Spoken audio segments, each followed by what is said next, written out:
Every time our athletes walk into this weight room, they're going to be pushed to the max. Let's go! Let's go! The barbell hasn't changed in over 100 years. I can take a 25-pound plate and we'll go out on the turf and I'll have you hating life. We talk about straining your gut, pushing past that comfort level. I want a lot of energy. What better breeding ground is there for being a success in life than the weight room?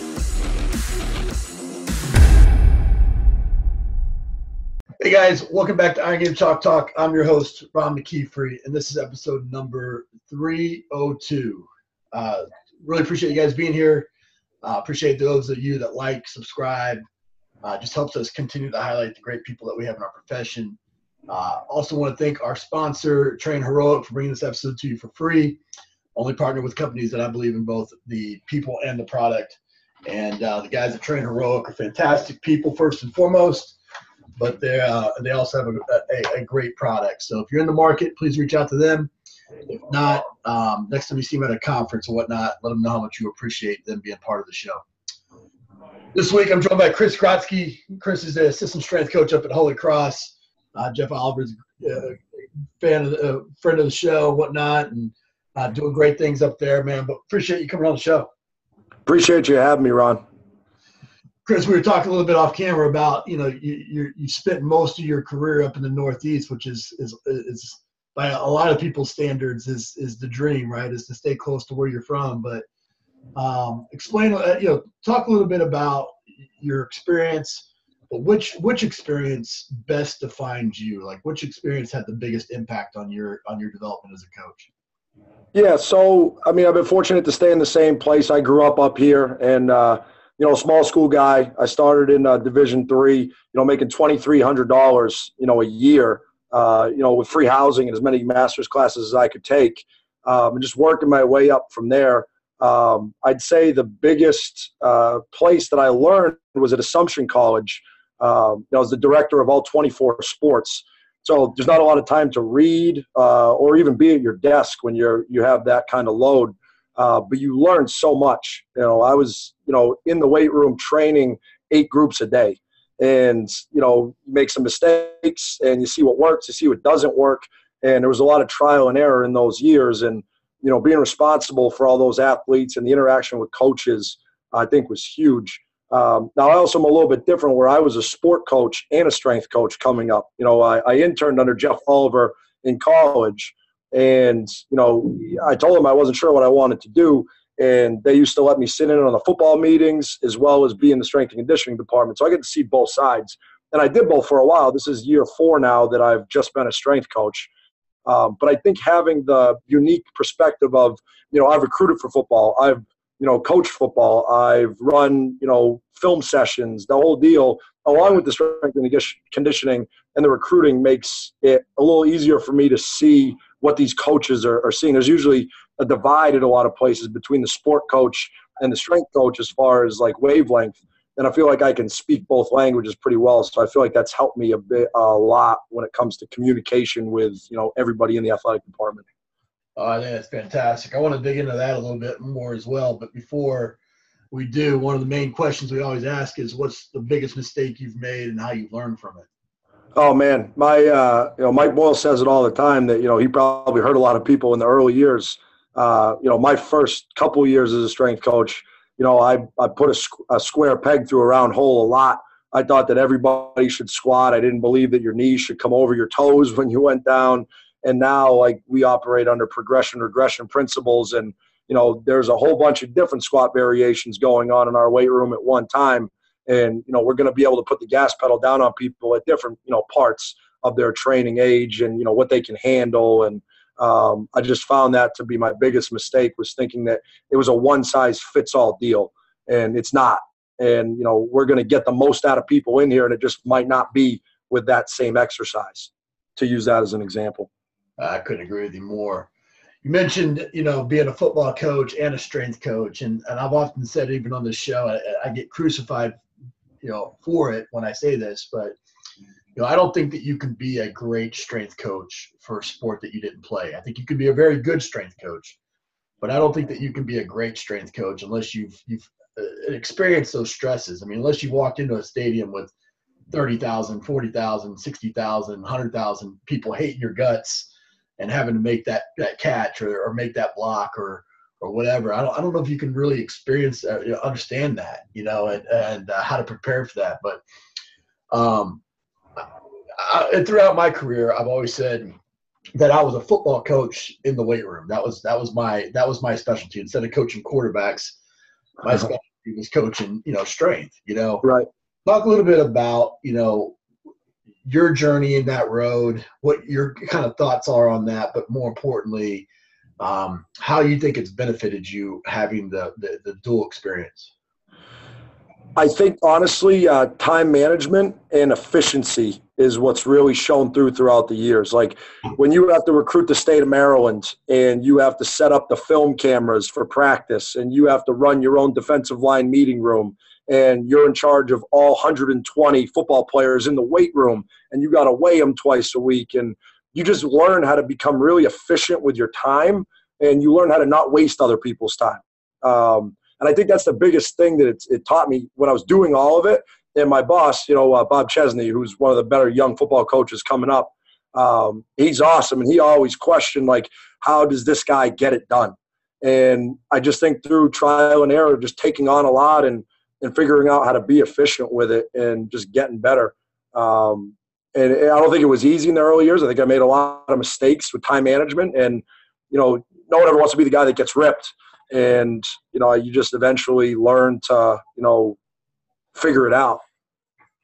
Yeah, I think, I think a couple of things you said there, nobody wants to be the guy that gets ripped. I mean, that, in a lot of ways, being in that kind of highly charged environment as a football strength coach or a football coach, you have to be on your P's and Q's or you're going to get, it's a different type of environment that's not often replicated in the weight room. Sometimes it is, but sometimes it's not. And I think you're going to rise. You're going to, I tell people all the time when I worked at South Florida, for 10 years with Jim Levitt, he's the best guy on the planet to work for, in my opinion. He's just he's unreal. But it made me 100 times better as a strength because I never felt like I was safe. I never felt like every day I had to kind of earn my stripes. I'd agree with that 100%. Be ready. And I think that's something that can be taken over into the strength. I don't think you necessarily need to cuss a guy out or you need to, put him on blast in front of the athletes or whatever. But there is some level of that you're on your P's and Q's because of that. Right. And I think that when you have to do all that stuff, the strength and conditioning world especially, they crucify people like me that had to wear all those hats to make it. I didn't get my first full-time job with benefits till I was 29. I'm 33 now. Like, I scratched and clawed all the way to the top, right? I'm at the Division I college where I grew up. Like, this is a dream for me. And I don't know if you've seen this facility out here, but it's ridiculous. $95 million facility, better than a lot of FBS schools have. There hasn't been one day I haven't been thankful to come to work. But they say, how could you be good at both? And I think the answer is you can be good at all of it. Just how much deeper can you dive into it? And now just having football and golf here at Holy Cross, I can do a heck of a lot more football-wise. We're making individual programs for inside the box and outside the box like Coach Ken does. I couldn't do that because of the size of the room at other places. At Fitchburg State University, I had 2 squat racks and 2 benches. And you had to get 90 kids through that weight room. It's a lot bigger now. We have 17 platforms and racks, and we can get the whole team in here in one shot. Right. So you get better as you go up with the resources, I think, and the time is the biggest resource. Right. Couldn't agree more. Well, some of that time, you guys have dug into using technology in a big way, be it VBT with GymAware or using a piss pen with hydration. Talk a little bit about how you're utilizing some of this technology in a unique way and why that's so important to you. All right, so the hydration pen is awesome for us. So we believe that there's a direct correlation between soft tissue injury and dehydration. I believe that you could pretty much make it through anything if you're hydrated beforehand. So we hydration test the football team before practice, and if they're not to the standard that the pen says, so it's a refractometer pen, so it shoots light through it, They peanut cup for me, hand it to me, I check it out, and if it's good, they practice. If it's not good, we do it enough timeouts, about 2 hours, so that they have time to rehydrate. We don't want to do it right up against practice and then say, hey, you're not practicing today. Coaches would never allow that to happen. Right. But 2 hours, we believe, is enough time to get rehydrated. If a kid doesn't pass it in that next test right before practice, then he's with me until he has to go out there. We get him a electrolyte solution, and then he pees again. If he passes at that point, we're good. So during camp is the only time that we'll see soft tissue injuries if they do come up. And so what we'll do to see, just to make sure that we're doing our own research, that say a kid popped a hamstring, right? Right. We will test at the end of practice him and a control from his position group. So use a linebacker, for example, in camp. He pulled it. He had an 0.28, which would be, really dehydrated. We tested another linebacker, 0.088, and that would be passing. So every time that happens, we want to control and the person that got hurt, just so we have something to reference it against. But for us, if we're going to run 40s, they're hydration testing before the 40s. And if you don't pass, you don't run the 40. Simple as that. So I think that's a good way for us to minimize injury. If strength and conditioning, our biggest thing, in my opinion, is to keep the kids on the field playing. And if I can do everything in my power to make sure they're doing that, that's what we're going to accomplish. Yeah, the word, I'm trying to think of the word. It's escaping me right now. But when you're overhydrated or you hydrate too fast. Hypoglycemia, I believe, is the name of it, right? Yeah. Is there any concerns with that, with trying to, to kind of force feed them, water? I think for college athletes in general, and definitely college football players, it's hard to get them hydrated.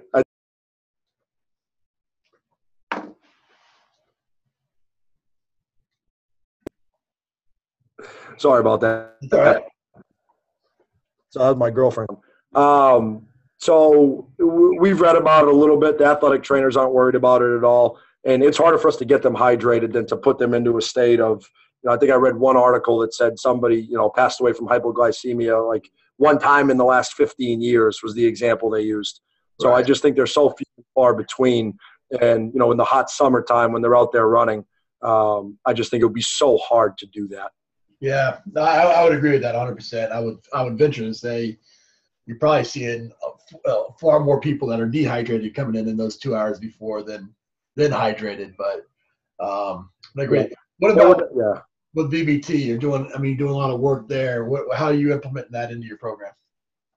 So mostly we're using it now. No, so I've read about it for years, and I've never had the technology to do it at any place I've been. So I've been using it for a year now. We pretty much use it to auto-regulate and to make sure that they are, where they're supposed to be for that day. If the percentage that we're going to work off of is 77%, or let's just say 80%, we know that the science says that should move at 0.84 meters per second. We want to make sure they're there. If they're not there, we're going to, take some weight off or put some weight on if they're smashing it. We use that all in season. We squat after games. So we make sure we tag that on them after games. And, we don't do a lot of volume in season, but we make sure that the velocity is where it needs to be. And then it's great for fatigue monitoring, right? So if they're coming in there and they're not where they need to be, then we'll readjust on the fly. So it's great data for us. And now our GymAware is attached to the cloud system, goes up to the 85-inch TVs we have, which have leaderboards. So now these guys, every time they hit a set, they go up there and it repopulates in like a leaderboard fashion, tells them what their watts are at, and they really enjoy competing against each other. The one thing I'll say, it's not all sunshine and rainbows with GymAware. It's Bluetooth connected. It's not like an old school, what's it called? What are the tablets that Brown uses? Tendo uses, right? Like a Tendo that would direct connect, right. I think, honestly, would be a little bit more efficient for us. With the amount of the Bluetooth going in and out is the only thing that, gets us, a little bit uptight over here. And at the end of the day, the athlete still needs to get stronger. So when I got, 10 guys be like, Coach, my GymAware is not working. So the athlete still needs to work. So right. We'll stop it there and we'll go. So it's kind of sucks that, some kids don't get to use it some days because the Bluetooth connection stinks, but we got to move on. Like I know what a fast moving bar should look like and what a slow moving bar should look like. So I can use the other 9 years of coaching to, try to auto regulate that myself, but it is a cool tool when it works. Yeah. Well, I think that's with any tool, right? All tools, there's pluses and minuses with everything, but the benefit far outweighs the negative when you're able to really dial it in and it is working at a high level. You talked a little bit about your environment, and how that's been built over time, and beautiful facility. Just put a lot of time and effort into growing that program over the years, and been there for a long time. And it wasn't something that just, was handed. He wasn't handed this nice facility when he first got there. He had to build it. Talk a little bit about how you guys have gone about building a culture there at Holy Cross, and how you've both gotten the buy-in of the athletes, but also the administration. So I think it comes down to accountability and just holding kids accountable. Well, when we first took over the football program here, there was a tight end, for example, that his 3 lifts combined, bench, squat, clean, was like 710. All right, where we're saying we need those guys, if they're going to play for us, to be around 1,100. Right. So, the coaches that we retained said none of these kids will ever quit. They'll never quit. They're going to hang on to the scholarship forever. And they never used tangible data. There was nothing they said where, like, here's where you are, here's where we need you. Is it possible to get there? So the second we started doing that, we had 3 kids leave the program going into that summer that just weren't like that. I don't think they probably could have ever played here. So holding them accountable, showing them, the data that we're using to make these decisions. Johnny isn't a bad football player because we don't like him. Johnny's a bad football player because these are the mistakes he's continually making. And this is, where his strength is. This is where we need him to be. And when you show the kid he's that far away, sometimes he steps away because he knows that deep down he might not ever be able to get there. And that's okay. So that's the first part of it. Attention to detail is huge. All right, like the little things is what we harp on every single day. And that's obviously going to stack up in your favor, or that's going to stack up against you. So getting them to understand that, handling things in the moment in a positive way. So like we'll never demean anybody. We're going to be extremely demanding, but we're never going to be demeaning. Every main block of the lifting session, I yell 3, 2, 1, and the whole group yells what set we're on. And we do that whole first pairing together so that I know exactly where everybody is and, what's getting done. I think in some places, some kids can hide, and we don't ever want to make an environment where there's an opportunity to hide. We want to shine the spotlight on everybody at all times, to get that competitive atmosphere going. And then just a relentless effort, I think, is the last thing that, we're going to preach. I got one of these bottles right here. It's probably all on here. Attention to detail, positive attitude, and urgency. That's our 3, staples. You got another one? Can you hear me? Got you now. Yeah. Nice. Yeah, I think my girlfriend keeps calling. I don't know how to put my phone on airplane mode. I apologize. That's all right. No problem, man. Well, we end the show with some resources anyways. What's the best piece of coaching advice you ever received? Never let the highs get too high. Never let the lows get too low. Try to stay on an even keel. Never get too excited, but never get too down on yourself. And I try to live by that every day. I don't want anybody to know if I'm having a bad day, and I don't want to be over the top great. I just want to be constantly, constantly where we should be. Yeah, it's such a hard thing to do as a coach sometimes, but it's, or your own kids or whatever, but it is so important to keep. They're going to feel it on you right away. Yeah. No doubt. Give us a book, app, and website recommendation. So for book, I just finished Precision Nutrition. I don't know if that counts, but that was probably the most well put together certification that I've seen. Great facts in there, great take home as far as calculations for, caloric intake and their system for using thumb, palm, fist. Our kids, football guys don't want to count calories. It's going to stress them out, and they're probably not going to do it. So giving them something so simple to use has been huge. Outside of a certification book, I'd say the Black Book of Training Secrets by Christian Thibodeau. Coach Ollie had me read that in 2009. I probably reread it in 2014. Still loved it, and that's probably my favorite. I've read Cal's book Triphasic back to back, front to back, but I think the Black Book of Training Secrets would have to be my favorite. Yeah, all very good ones, both of those. Well, man, I know we jumped in pretty quick and got through this pretty quick, but really appreciate you jumping on and sharing a little bit of what you guys are doing up there. And I've said it many times that I think what Jeff has built, what you guys continue to build up there is pretty impressive all the way around. And just appreciate the fact that you're coming on and sharing so openly with everybody. Hey, thanks for having me. Means a lot, and enjoy the rest of your afternoon. Thanks.